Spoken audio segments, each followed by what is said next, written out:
Қазіргі таңда ең жиі кездесетін аурулардың бірі бізде буын аурулары болып табылады. Оның белгілеріне тоқталатын болсақ, ең бірінші буындардың ауырсынуы, қақсауы және буын аймақтарының ісінуі, буын айналасының қызып және терісінің қызарулары, буындардың қимыл қозғалысының шектеліп, яғни бүгілмей қалуы немесе жазылмай қалуы мүмкін, және де таңертең тұрған кезде мысалы буындардың құрысып, сырқыраулары байқалады. Буын ауруларын шартты түрде екі топқа қарастырамыз. Ең біріншісі қабыну, артрит болса, екіншісі артроз деп айтады. Яғни артроз мысалға күні бойы жүрген кезде буындардың ауырсыну, бірақ кешке қарай демалғанда ауырсынудың басылуы.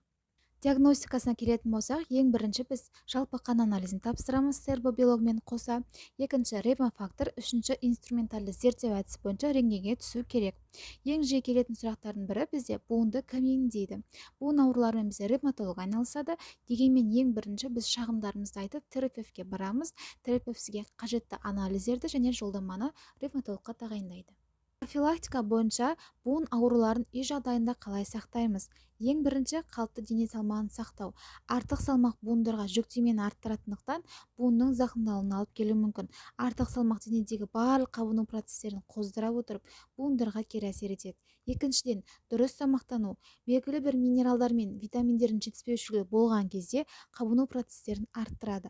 Ағзада D витамині мен кальцийдің деңгейін сақтау өте маңызды, өйткені олар бізде сүйектерге, буындарға беріктік, мықтылық қасиет береді.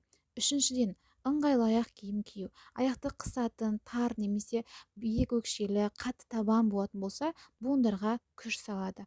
Төртіншіден, орташа физикалық жүктемені орындау. Яғни гиподинамия болып мүлдем қозғалмай қоюға да болмайды, немесе шамадан тыс дене қозғалысымен айналса да буындардың зақымдалуына алып келуі мүмкін.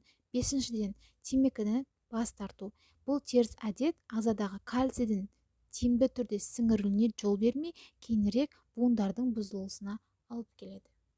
Видео пайдалы болды деген ойдамын. Келесіде қандай тақырыпта видео көргілеріңіз келетінін комментарийға қалдырсаңыздар болады.